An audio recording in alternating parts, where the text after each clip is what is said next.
Hai, selamat pagi. Senang sekali bisa kembali berjumpa dengan Anda semua di dalam hadirat Tuhan di acara Kurun dengan Firman-Mu. Biar pagi hari ini mari kita datang di hadapan Tuhan dengan satu kerinduan, dengan satu hasrat yang begitu bergelora di hati kita untuk kita terus berjumpa di hadirat Tuhan. Saya percaya bahwa Tuhan pasti memberkati kita dengan kekuatan dan pengharapan yang baru. Karena itu memiliki kerinduan terus di hadapan Tuhan. Amin. Untuk itu mari kita akan naikkan satu pujian ini buat Tuhan dengan hati kita yang mengasihi Dia. Haleluya. Mari katakan ini. Yesus, Kau kebenaran yang menyelamatkanku. Kau memberikanku hidup dan pengharapan.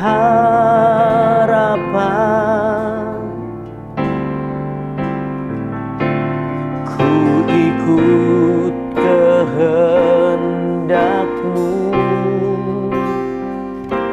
ku perlu anugerah-Mu. Nyatakan janjiku kepadamu. Kalau ku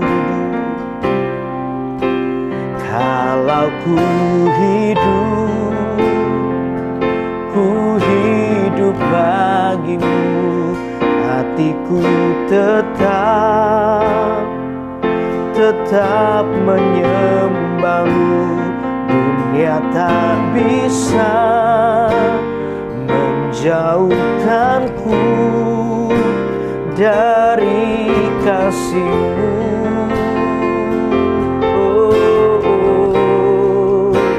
Selama ku hidup bagimu, mataku tetap memandang-Mu.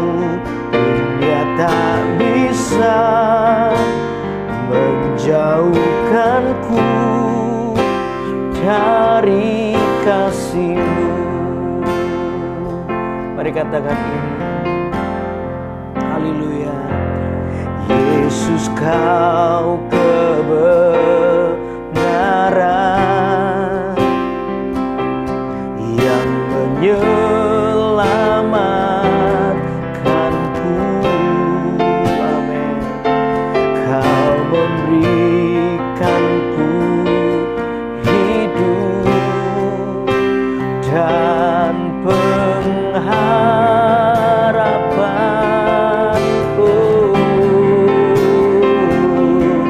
Ku ikut kehendak-Mu, ku perlu anugerah-Mu. Amin. Ku nyatakan janjiku kepadamu. Kalau ku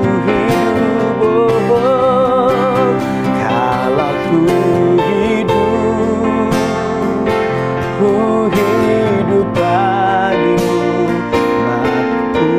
mataku tetap menyembah-Mu. Dunia tak bisa menjauhkanku dari kasih-Mu.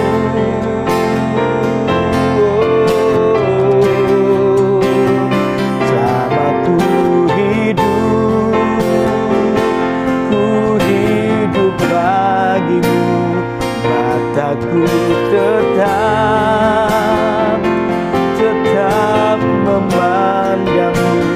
Dunia tak bisa menjauhkanku dari kasih-Mu. Kalau ku hidup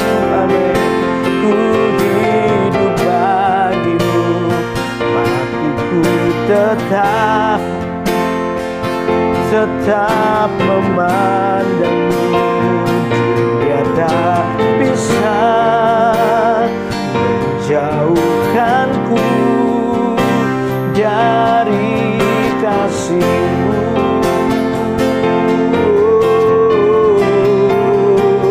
Selama ku hidup bagimu, mataku tetap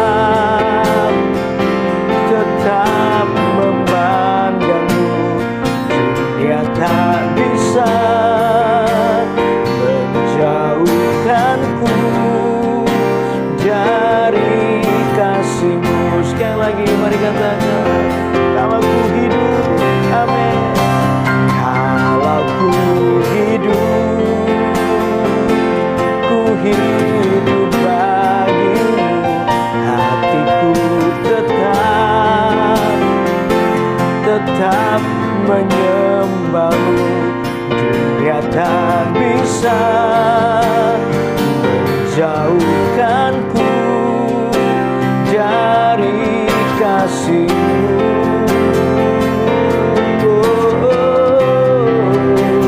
Selama ku hidup bagimu, mataku tetap memandangmu. Dunia tak bisa menjauhkanku dari kasih-Mu. Boleh gak sekali lagi katakan, kalau ku hidup, amin. Kalau ku hidup bagimu, hatiku tetap menyembah-Mu. Dunia tak bisa menjauhkanku dari kasih-Mu.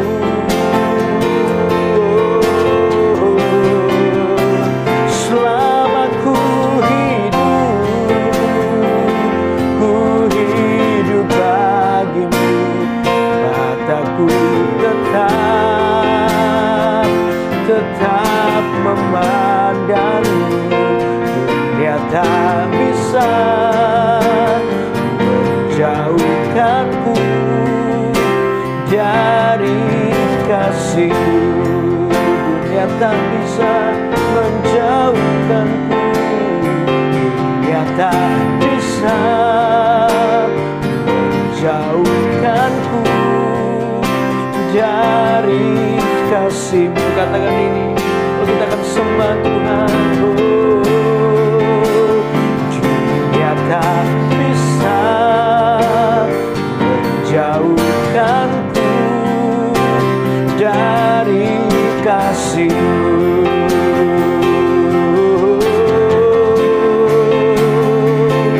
Mari sembah Dia, angkat suaramu, kita sembah Tuhan, sebab Tuhan yang layak disembah. Haleluya, Kau yang layak, hanya Kau yang layak. Kami tinggikan Engkau lebih dari segalanya.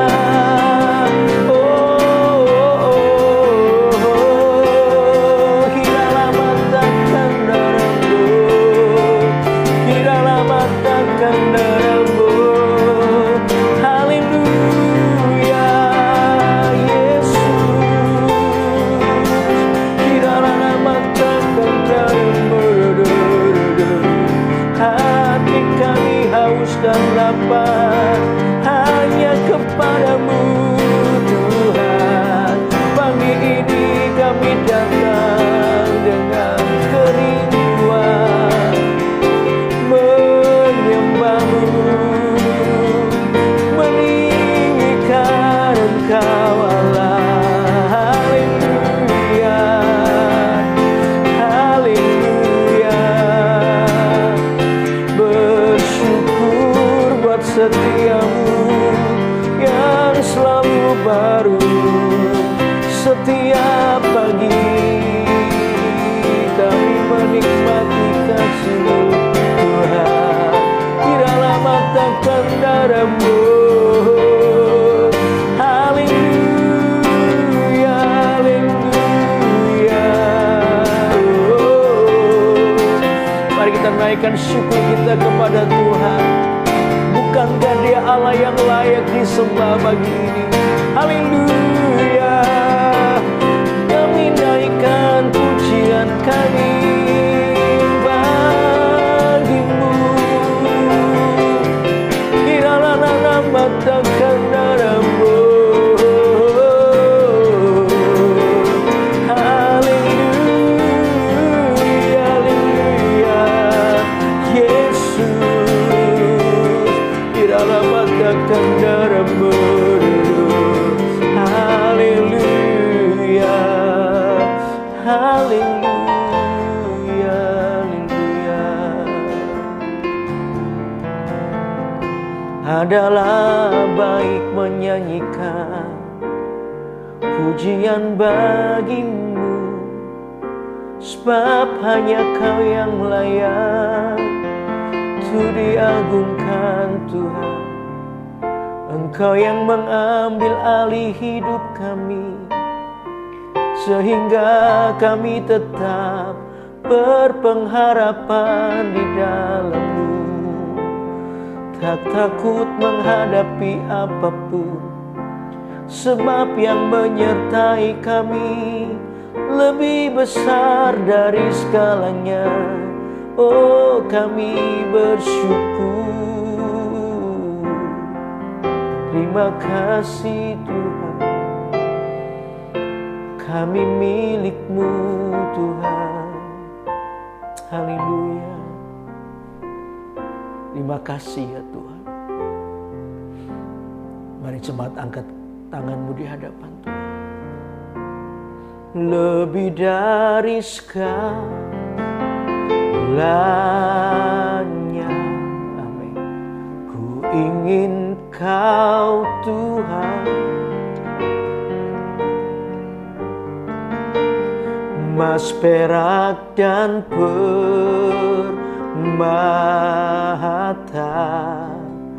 tiada artinya.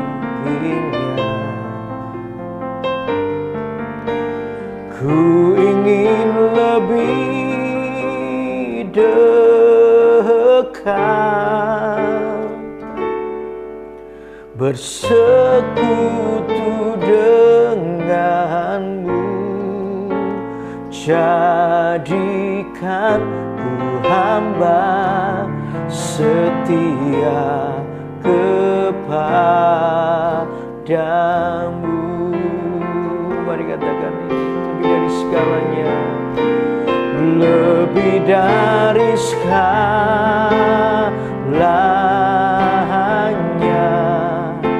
Ku ingin Kau Tuhan, emas, perak, dan permata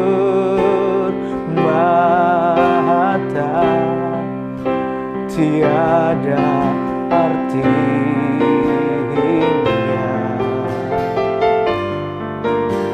Ku ingin lebih dekat, bersekutu denganmu. Jadikan ku hamba setia kepadamu. Sekali lagi mari katakan dengan hatimu, amin. Lebih dari segalanya,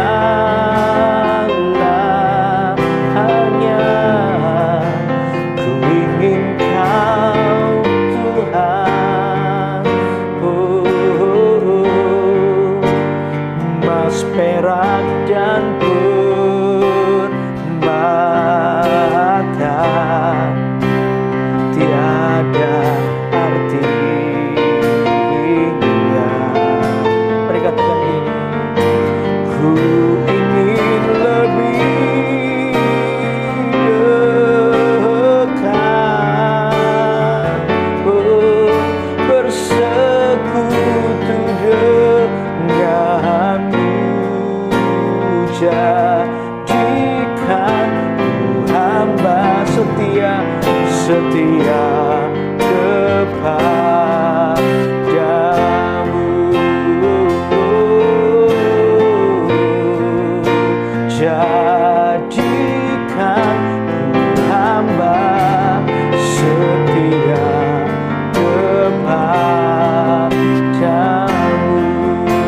bawa kami kepadamu ya Tuhan. Haleluya. Jadikan hamba setia kepadamu.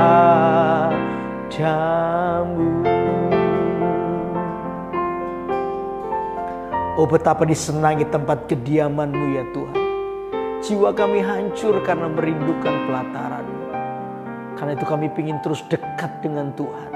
Engkau lebih dari segalanya di hidup kami. Apapun yang kami alami bisa terjadi di hidup kami. Asal satu ini, kalau selama Yesus masih ada di hati kami, oh Tuhan, itu alasan yang paling mendasar untuk kami tetap bersyukur.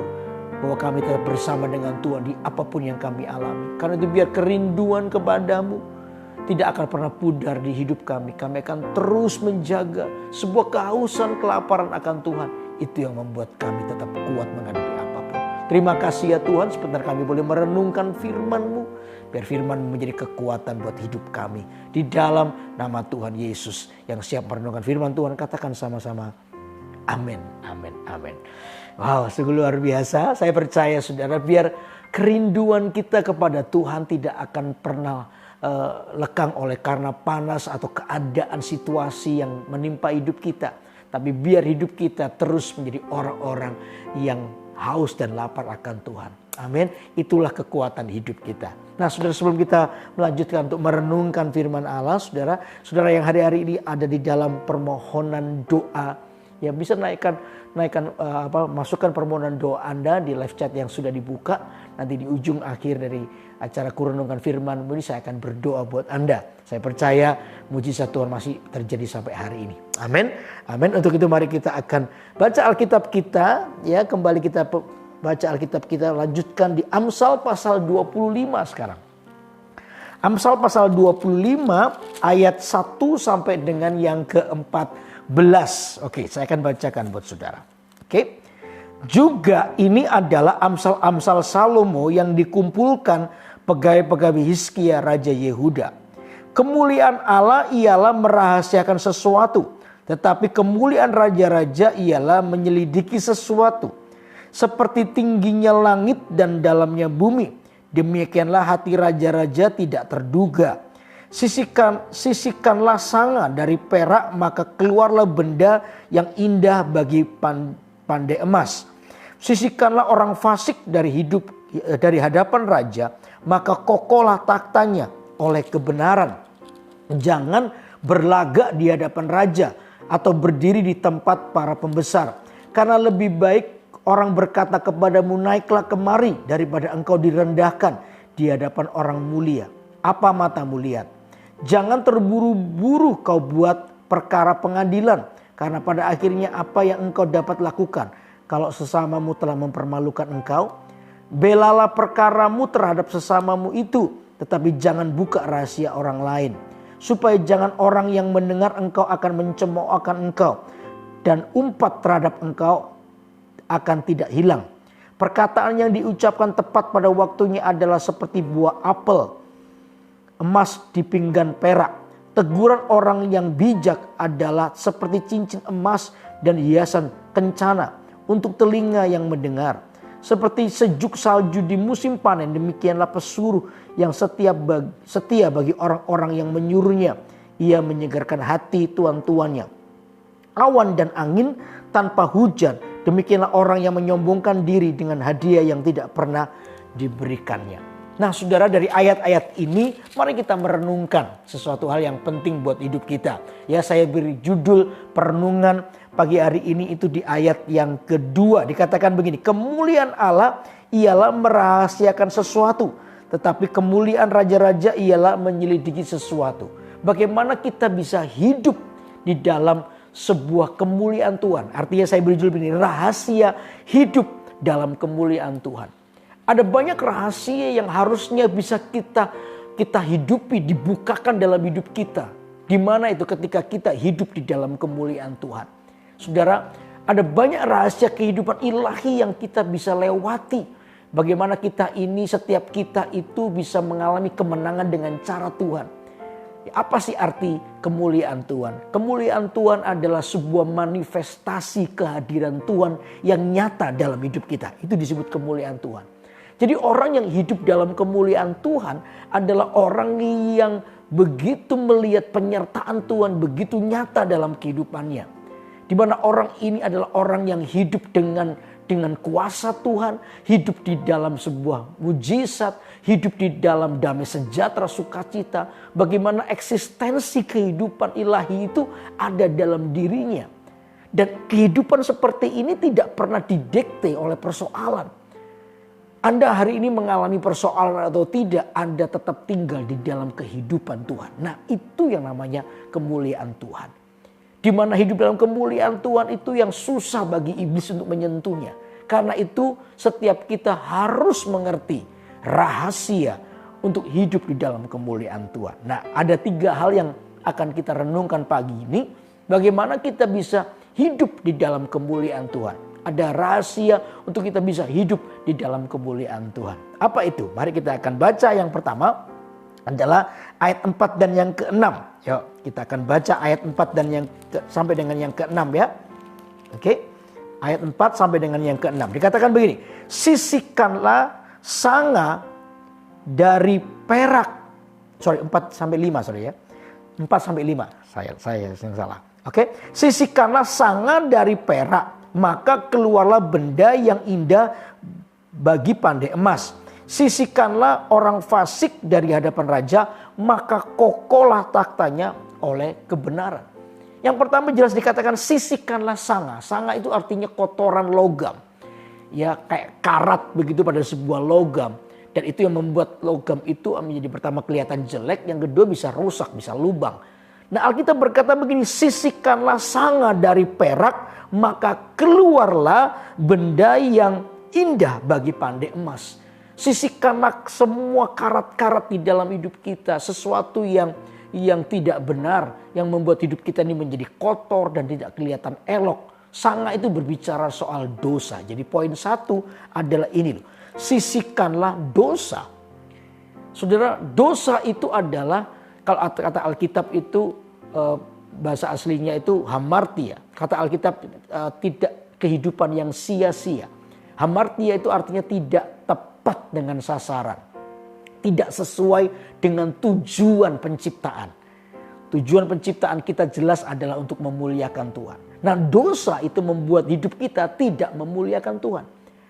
Karena itu saudara, sisihkanlah sanga. Atau di ayat kelima dikatakan sisihkanlah orang fasik bagi sebuah kerajaan. Sisihkanlah orang fasik. Kenapa? Orang fasik ini adalah satu yang bisa membuat kehidupan itu menjadi tidak seimbang dengan Tuhan. Kefasikan itu selalu berhubungan dengan kemunafikan, dengan dosa yang dibuat. Nah, sisihkanlah orang fasik dari sebuah kerajaan, maka kata Alkitab, kokohlah kerajaan itu. Artinya sisihkanlah dosa, maka hidup kita akan menjadi hidup yang penuh dengan kemuliaan Tuhan. Amin. Kenapa harus memiliki dosa? Karena dosa itu kalau Anda baca di Roma pasal 3 ayat 23 dikatakan karena semua orang telah berbuat dosa dan telah kehilangan kemuliaan Allah. Dosa itu membuat kita ini kehilangan kemuliaan Tuhan. Alkitab jelas memberitahukan kita gara-gara dosa kita itu bisa kehilangan kemuliaan Tuhan. Gara-gara dosa kita kehilangan tujuan ilahi dalam kehidupan kita. Gara-gara dosa kita sendiri yang menolak untuk berada dalam pimpinan Tuhan. Untuk itu sisihkanlah dosa. Ya, dosa harus dihilangkan buat hidup kita. Ini butuh sebuah keputusan yang tegas dalam hidup kita untuk tidak kompromi dengan dosa. Halo, amin. Amin. Nah, dosa juga dikatakan dosa itu membuat hidup kita menjadi sia-sia. Coba dalam 1 Petrus pasal yang pertama ayat 18 ya.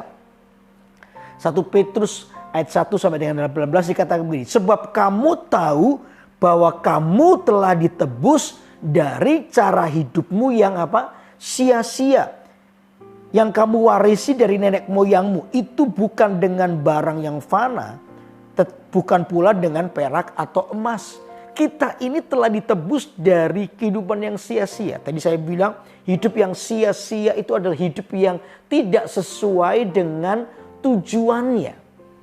Anda diciptakan, saudara dan saya diciptakan untuk kemuliaan Allah. Tapi begitu kita ini tidak hidup memuliakan Tuhan, maka dosa, karena dosa itu yang menguasai kita, maka kita ini mengalami kehidupan yang sia-sia. Karena apa? Tidak sesuai dengan tujuan. Tidak sesuai dengan maksud tujuan penciptaan. Jadi Anda tahu hari ini begitu, lihat ini. Kalau sesuatu yang tidak memuliakan Tuhan itu bukan tujuan hidup kita. Anda harus menjadi orang yang berani atau tegas menolaknya. Amin. Amin. Berikutnya apa? Saudara, karena dosa apa? Dosa membuat kita ini hidup di dalam kegelapan.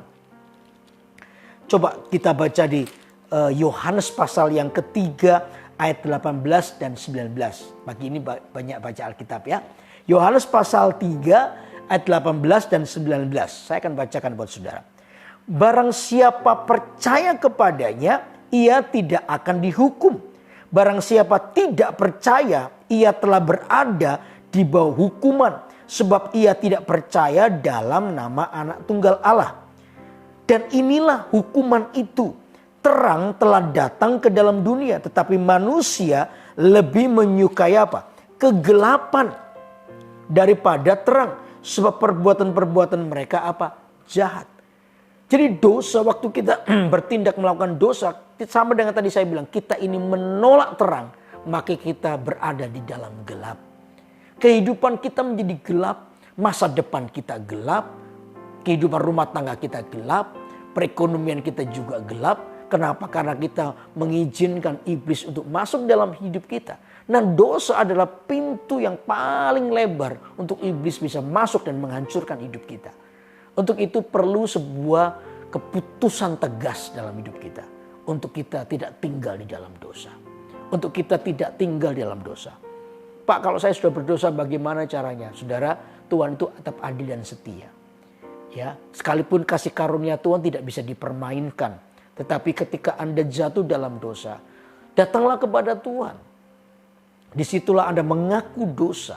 Kata Alkitab, kalau kita mengaku dosa, maka Tuhan itu adalah Allah yang adil dan setia. Maka Dia akan mengampuni dan menyucikan kita kembali. Wow, itu luar biasa. Tuhan itu masih tetap sayang kepada kita. Sekalipun kita seringkali meninggalkan Tuhan, Tuhan tetap mengasihi kita.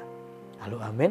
Dia Allah yang begitu setia buat hidup kita. Karena Tuhan tuh ingin hidup kita dipulihkan. Karena itu biar pagi hari ini izinkan hidup kita ini diperdamaikan dengan Tuhan. Lalu Anda mulai berkata tegas kepada semua dosa yang mengikatmu untuk Anda pergi melepaskannya dan Anda berlari-lari kepada tujuan hidup yang sebenarnya apa itu? Memuliakan Tuhan di hidupmu. Amin. Sebab dosa juga begini, kalau kita terus tinggal dalam dosa, maka di dalam ayat ini, saudara, di dalam Yohanes pasal 8 ayat 44, coba baca lagi ya. Kita buka ya. Yohanes pasal 8 ayat 44 dikatakan begini. Iblislah yang menjadi bapakmu dan kamu ingin melakukan keinginan-keinginan bapakmu. Ia adalah pembunuh manusia sejak semula dan tidak hidup dalam kebenaran. Sebab di dalam dia tidak ada kebenaran. Apabila ia berkata dusta, ia berkata atas kehendaknya sendiri. Sebab ia adalah pendusta dan bapak segala dusta.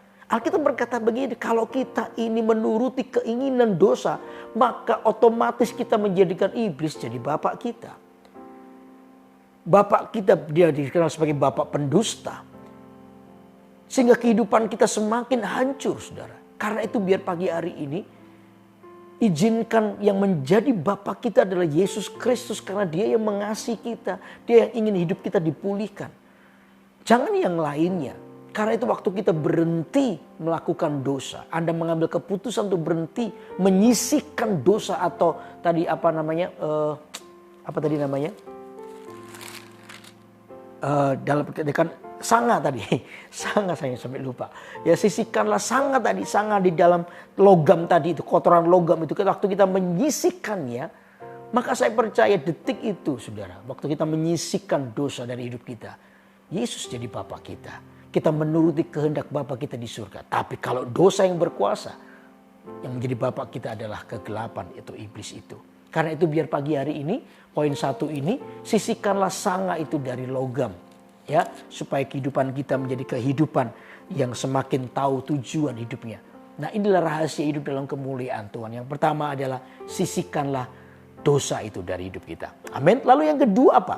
Coba ayat kedua poin yang kedua, ayat yang ke-6 sampai dengan yang ke-8 saya bacakan ya. Dikatakan begini, jangan berlagak di hadapan raja atau berdiri di tempat para pembesar. Karena lebih baik orang berkata kepadamu, naiklah kemari, daripada engkau direndahkan di hadapan orang mulia. Apa matamu lihat? Jangan terburu-buru kau buat perkara pengadilan. Karena ada pada akhirnya apa yang engkau dapat lakukan kalau sesamamu telah mempermalukan engkau. Yang kedua, saudara, rasa hidup dalam kemuliaan Tuhan adalah ini loh. Saya tulis begini, jangan sombong dan berlagak. Jangan berlaku sombong, jangan sombong dan berlagak, saudara. Untuk orang hidup dalam kemuliaan Tuhan, mengerti rasa hidup dalam kemuliaan adalah orang yang tahu bagaimana kehidupan yang dengan sikap hati yang merendah. Rendah hati adalah orang yang tahu kebutuhannya. Kebutuhan apa? Kebutuhan untuk berubah, kebutuhan untuk ditegur, kebutuhan untuk memperbaiki hidupnya. Itu orang rendah hati. Nah, orang sombong itu adalah orang yang tidak tahu kebutuhannya. Orang sombong itu merasa bisa buat apa saja. Dan orang sombong kecenderungannya adalah mengandalkan kekuatannya sendiri. Dan begitu orang mulai sombong, satu sikap yang hilang. Apa itu? Berjaga-jaga. Orang sombong itu kehilangan sikap berjaga-jaga. Karena apa? Orang sombong itu suka meremehkan. Bahkan ada orang-orang yang merasa suci. Lalu, kalau ini cobaan ini saya sudah lewati, tenang. Jangan sombong. Kita itu gak kebal dosa. Karena itu sikap kehati-hatian, kata berjaga-jaga, itu terus Tuhan ingatkan kepada kita. Kenapa saudara? Karena iblis ini berkeliling untuk melihat kesempatan bagaimana kalau kita lengah sedikit aja, dia bisa menghancurkan dan masuk dan menghancurkan rencana Allah buat hidup kita. Makanya waktu yang lalu pernah saya membahas ketika Yesus pun setelah dicobai, iblis itu menunggu waktu yang lama. Begitu dia gagal mencobai Yesus 3 kali dia gagal. Kata Alkitab, iblis itu mundur daripadanya untuk mulai cari waktu yang lebih baik lagi untuk mencobai lagi. Artinya iblis itu rela menunggu waktu yang lama untuk waktu yang lama demi kejatuhanmu dan kejatuhanku. Karena itu saudara, namanya berjaga-jaga itu setiap waktu harus terus ada dalam diri kita. Begitu kita sudah kehilangan sikap berjaga-jaga di hidup kita, detik itulah iblis datang dan menghancurkan hidup kita. Ya, peristiwa yang dialami oleh Daud jatuh dengan Batseba adalah dari situ. Ya, kata Alkitab, biasanya raja-raja maju berperang. Hari itu Daud tidak berperang. Daud merasa menang terus, tidak ada lawan yang sebanding. Makanya dalam musim peperangan yang seharusnya raja sendiri yang memimpinnya, Daud tidak berperang. Daud memilih untuk apa? Santai di rumah, di istana, berjalan-jalan di atas soto istana. Dia tidak berperang. Dia gagal untuk menjaga sikap berjaga-jaga. Nah, ketika dia berjalan di atas soto istana, itulah tiba-tiba iblis datang dengan sebuah godaan. Ingat ya, orang sombong itu kehilangan sikap berjaga-jaga. Karena apa? Dia meremehkan sesuatu. Begitu Daud dalam keadaan santai, tidak dalam keadaan siaga yang seharusnya dia berperang tapi dia nggak berperang, akhirnya iblis menyodorkan Batseba dan jatuhlah dia. Jatuhlah Daud di dalam dosa yang dijerat, yang dirancang oleh setan. Karena itu saudara, berjaga-jaga, termasuk saya juga. Kita semua, ayo biar perenungan pagi ini mengingatkan kita, jangan sombong. Orang yang sombong akan mudah jatuh. Tetapi orang yang rendah hati akan menjadi orang yang hidup dalam kemuliaan Allah. Kadang-kadang kita ini, apalagi dalam situasi yang seperti ini, saudara, namanya salah paham, namanya marah, namanya orang mungkin tidak menjaga kata-katanya, itu begitu mudah. Ya, kita banyak mendengar berita hari ini. Tapi saya memberitahukan untuk teman-teman orang-orang Kristen, jadi orang yang bijak, berjaga-jaga, jaga hatimu, jaga hidupmu. Jadilah berkat di tengah-tengah situasi yang gelap seperti ini. Jadilah berkat. Karena dari situlah sebenarnya nama Tuhan Yesus ditinggikan lewat hidup Anda. Amin. Amin. Kekristenan harus menjadi jawaban di tengah situasi itu. Karena itu jaga hati. Menjaga hati berarti ada sikap berjaga-jaga di dalam hati kita. Salah satunya supaya Anda tidak sombong. Kita semua tidak sombong. Semua yang kita alami hari ini, nikmat bahkan berkat itu daripada Tuhan. Jangan berlagak kata Alkitab. Jangan berlagak di hadapan raja atau berdiri di tempat para pembesar. Jangan punya sikap seperti itu. Kesombongan justru akan membawa kita pada kehancuran. Bersyukur. Kata bersyukur itu penting. Kata bersyukur itu artinya begini. Bersyukur itu artinya kita ini tahu bahwa apa yang kita terima hari ini semua daripada Tuhan. Bersyukur itu begitu. Bukan usaha kita, bukan kekuatan kita, tapi semata-mata karena berkat Tuhan. Memang ada bagian-bagian yang harus dilakukan. Ya, bagian kita adalah bekerja, bagian Tuhan adalah melakukan mujizat berkatnya buat hidup kita. Tapi kalau orang sombong merasa semua ini karena usahanya, tanpa Tuhan pun aku bisa. Nah, saudara, disinilah pintu gerbang kejatuhan hidup kita. Karena itu tetaplah bersyukur untuk apapun yang kita alami. Orang bersyukur adalah orang yang mengakui kedaulatan Tuhan atas hidupnya. Amin. Saya percaya orang-orang yang rendah hati akan mengalami kemenangan dengan cara Tuhan dalam hidupnya. Dan iblis pun pasti akan frustrasi dengan orang yang rendah hati. Karena di balik kerendahan hati ada kekuatan Tuhan. Amin. Amin. Itu poin yang kedua. Poin yang ketiga sekarang. Coba ayat 12 kita baca. Teguran orang yang bijak adalah seperti cincin emas dan hiasan kencana untuk telinga yang mendengar. Jadi dikatakan begini, teguran orang bijak adalah seperti cincin emas dan hiasan kencana untuk, nah ini penting, telinga yang apa? Yang mendengar.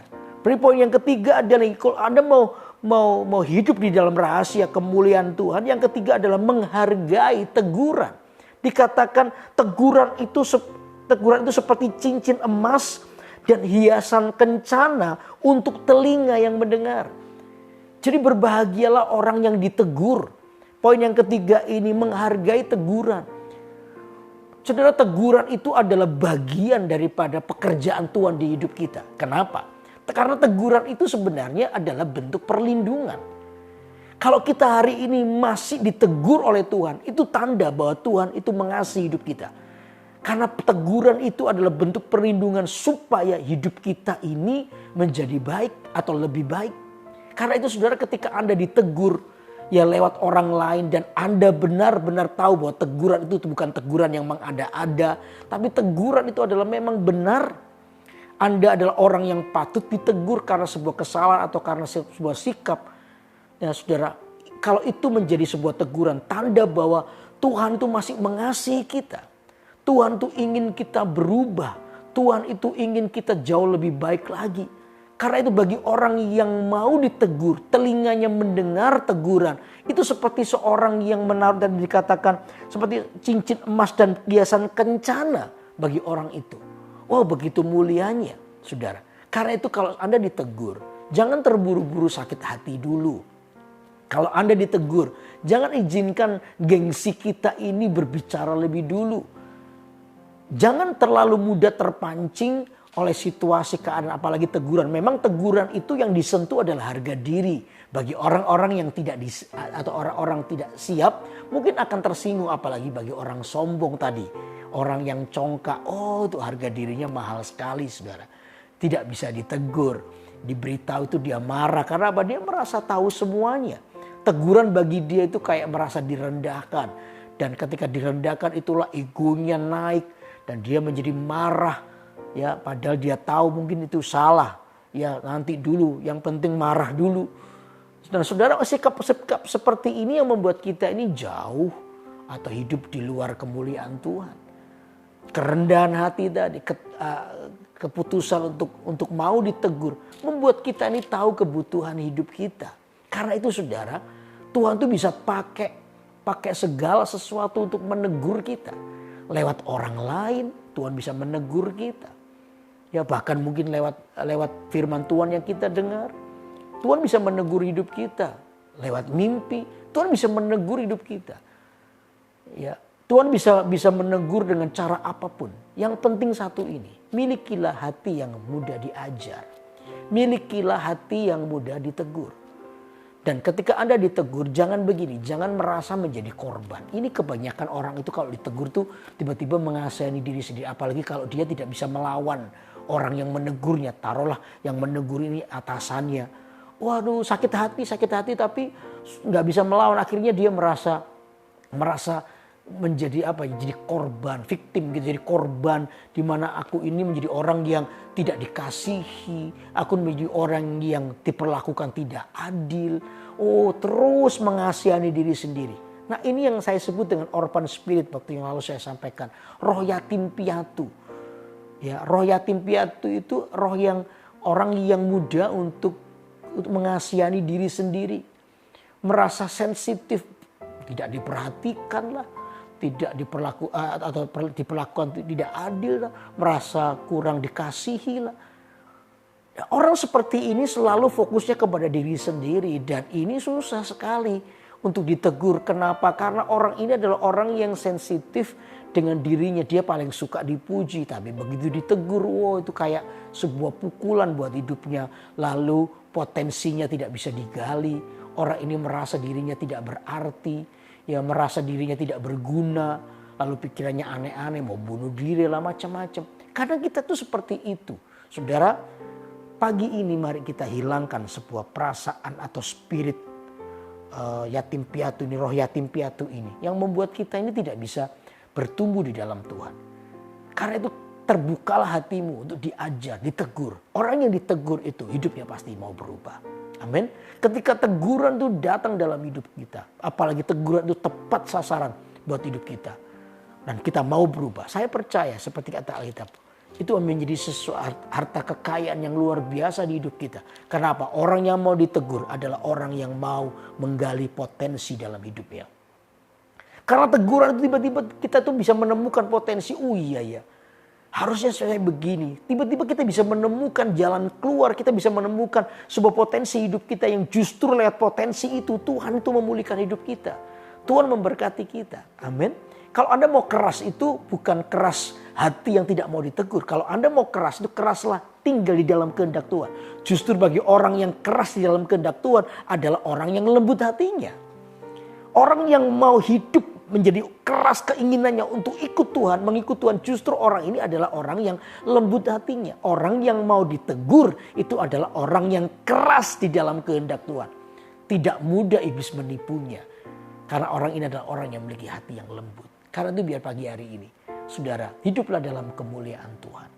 Karena itu izinkan Tuhan itu berperkara dengan kita. Ada banyak hal dalam hidup kita di mana kita ini perlu berubah. Ada hal yang tidak perlu dipertahankan. Lepaskan itu. Izinkan Tuhan memimpin hidup kita. Biarkan kehendak Tuhan yang jadi dalam hidup kita. Amin. Saya percaya Tuhan ingin sungguh-sungguh menata hidup kita. Karena itu biar pagi hari ini kita belajar 3 hal. Bagaimana rahasia hidup di dalam kemuliaan Tuhan. Yang pertama adalah sisihkanlah dosa. Kata bahasa Alkitab, sisihkanlah sanga dari logam. Ya, supaya kita ini menjadi bersih dan elok. Karena dosa membawa kita kepada kehancuran. Ya, lalu yang kedua apa? Yang kedua, jangan menjadi sombong dan berlaga. Jangan sombong dan berlaga. Karena kesombongan akan membawa kita kepada kejatuhan. Kesombongan akan membawa kita kepada kehancuran. Karena apa? Sikap berjaga-jaga itu hilang dalam hidupnya. Kita meremehkan sesuatu. Lalu yang ketiga adalah menghargai teguran. Orang yang mau hidup dalam rahasia kemuliaan Tuhan adalah orang yang mau ditegur. Karena teguran itu akan menolong kita menemukan potensi hidup kita. Karena teguran itu akan membuat kita jauh lebih baik lagi. Jangan mengedepankan gengsi, kemarahan, tersinggung dulu. Sisihkanlah itu daripadamu. Kalau itu teguran memang harus ada dalam kehidupan Anda. Sikap yang paling baik adalah memiliki hati yang mudah diajar. Dan saya percaya, saudara, 3 hal ini kalau kita mau hidup di dalamnya, maka kita akan bisa mengerti rahasia hidup dalam kemuliaan Tuhan. Tuhan akan menuntun hidup kita karena Tuhan menemukan sebuah alasan untuk terus berkat Tuhan ada dalam hidup kita. Dan iblis gak punya tempat, iblis gak punya hak atas kehidupan kita. Karena iblis pun tidak pernah menemukan alasan untuk merebutnya. Amin. Karena itu biar sungguh-sungguh kita menjadi orang yang mengasihi Tuhan. Itu biar pagi hari ini saudara. Sementara ada beberapa orang yang berada dalam pergumulan. Mungkin boleh lihat satu ini. Mungkin ada beberapa hal yang perlu kita tinggalkan. Ya, ada beberapa orang yang terus terlibat atau tinggal dalam dosa. Kata Alkitab, dosamu itu yang menghambat berkat Tuhan, yang menutup berkat Tuhan dalam kehidupan Anda. Karena itu, mari kita mengambil keputusan untuk menanggalkan semua dosa yang merintangi kita dengan satu keputusan. Pagi ini, saya mau diperdamaikan dengan Tuhan. Karena itu di kesempatan yang baik pagi ini, saudara, saya mau berdoa untuk pertama untuk orang-orang yang hari ini mendengar. Mungkin Anda belum pernah menerima Yesus sebagai Tuhan dalam hidupmu. Belum pernah berdoa secara pribadi untuk mengundang Yesus, menjadikan Yesus sebagai Tuhan dan Raja dalam hidupmu. Sekalipun kita ini, keluarga kita ini Kristen, tapi kita nggak pernah mengundang Yesus masuk dalam hati kita. Maka pagi hari ini, saudara, kekristenan itu bukan karena keturunan. Oh, engkong papa mama saya Kristen, otomatis saya Kristen. No. Kristen itu adalah pengalaman pribadi dengan Tuhan. Kristen itu adalah kehidupan Kristus nyata dalam hidup kita. Karena itu setiap orang tidak otomatis. Ya, kekristenan itu bukan otomatis, tapi kekristenan itu adalah keputusan. Keputusan apa? Untuk menerima Yesus sebagai Tuhan dalam hidup kita secara pribadi. Karena itu bagi beberapa orang yang hari ini pagi ini Anda belum pernah mengundang Yesus masuk dalam hatimu. Saya mau pimpin Anda di dalam doa. Ya, pagi hari ini mari kita berdoa. Saudara bisa tirukan doa saya. Ya, bisa angkat tanganmu lalu tirukan doa saya. Tuhan Yesus, pagi ini aku datang kepadamu. Ampuni semua dosaku. Aku adalah orang yang jauh dari Tuhan. Tapi pagi hari ini, aku membuka hatiku supaya Yesus menjadi Tuhan dan Raja dalam hidupku. Masuklah ya Tuhan, menjadi Tuhan atas hidupku. Ampuni semua pelanggaranku. Dan aku percaya pagi ini, dosaku telah diampuni. Yesus menjadi Tuhan atas kehidupanku. Dan aku telah diselamatkan. Di dalam nama Yesus, hidupku diperbaharui. Di dalam nama Yesus, semua sifat-sifat yang salah, dosa, tidak pernah lagi berkuasa atasku. Di dalam nama Yesus, aku telah diselamatkan. Terima kasih ya Tuhan. Terima kasih Tuhan. Di dalam nama Yesus aku berdoa. Haleluya. Amin, amin, amin. Nah saudara, setelah ini saya akan berdoa untuk semua pergumulan atau permohonan doa yang masuk. Saya akan berdoa buat Anda. Biar pagi hari ini saya percaya kuasa Tuhan nyata buat kehidupan kita. Amin, amin. Mari kita angkat tangan kita. Lebih dari segalanya,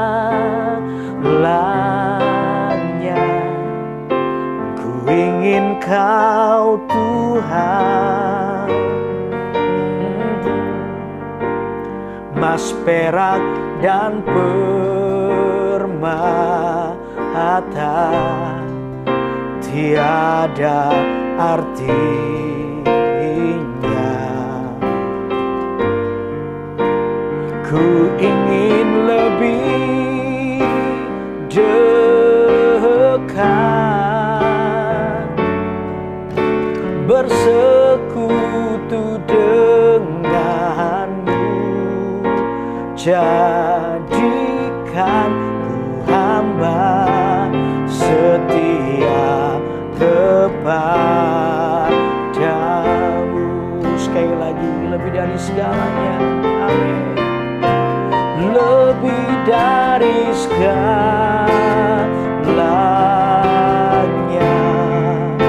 ku ingin Kau Tuhan. Emas perak dan permata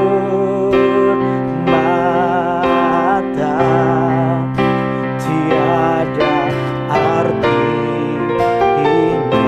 Ku ingin lebih lagi. Mari katakan ini. Ku ingin lebih dekat,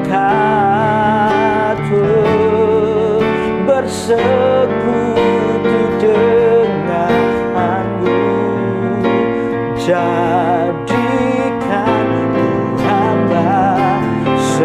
setia kepadamu. Ada banyak permohonan doa yang sudah masuk. Saya akan berdoa untuk setiap permohonan doa. Saya percaya pagi hari ini Tuhan menjawabnya dengan kuasanya. Amin, amin. Mari dengan iman kita bersama-sama berdoa. Saya akan menumpang tangan di atas tablet ini dan saya percaya hari ini kuasa Tuhan. Sementara kita berdoa bersama-sama, kuasa Tuhan sedang mengalir di tempat Anda, di rumah-rumah Anda. Dalam nama Yesus, dalam nama Yesus. Berdoa pertama untuk orang-orang yang sakit pagi hari ini.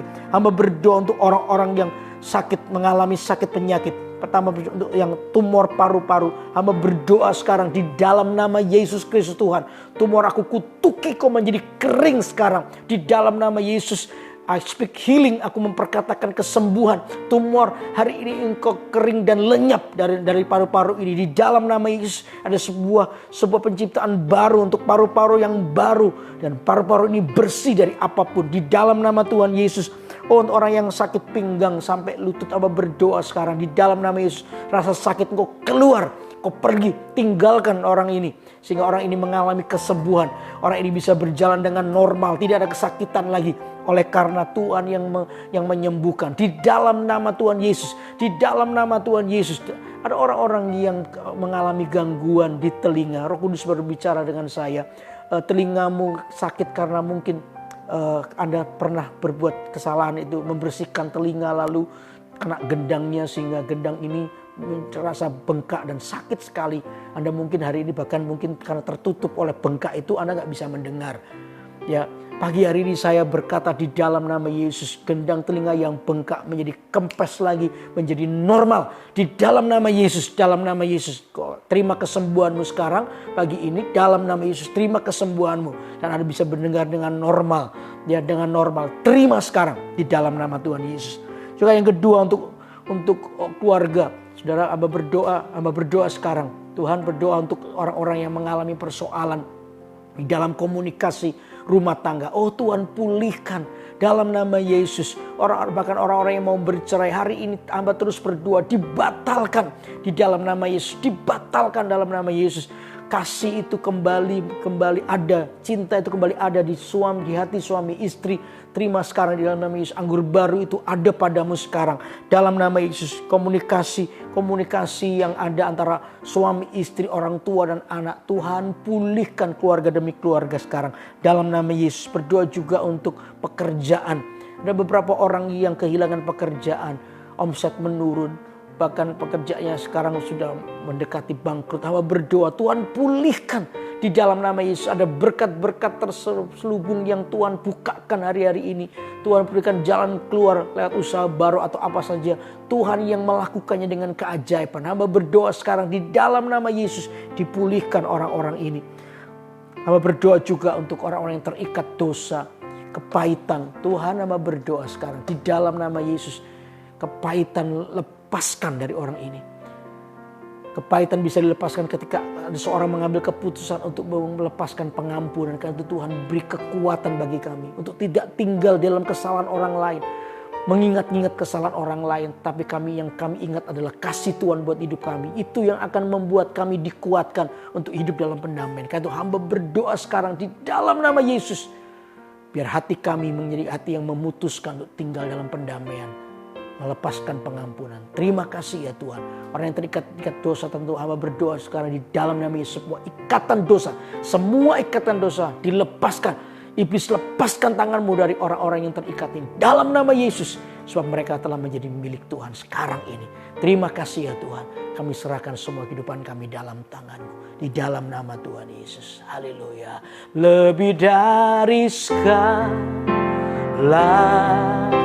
Ya, mari kita angkat tangan kita. Ku ingin Kau Tuhanku, emas, perak dan permata, tiada artinya. Ku ingin lebih lagi. Ku ingin lebih dekat, bersekutu denganmu. jadikan ku hamba setia kepadamu. Jadikan ku hamba yang setia, jadikan ku hamba setia kepadamu. Mari kita angkat tangan kita terima doa berkat. Tuhan, hamba berdoa sekarang biar jemaat yang mendengar secara langsung acara kurenungkan firman-Mu ini, Tuhan, Kau memberkati dengan berkat yang melimpah, kehidupan yang diubahkan, supaya kami boleh hidup di dalam kemuliaan Tuhan, dan kami boleh melihat bagaimana penyataan Tuhan nyata buat hidup kami. Karena itu diberkatilah Anda semua, diberkatilah saudara-saudaraku dengan berkat yang melimpah, damai sejahtera, sukacita, pertolongan Tuhan atas hidupmu mulai hari ini sampai selama-lamanya. Di dalam nama Tuhan Yesus yang diberkati Tuhan, katakan sama-sama, amin.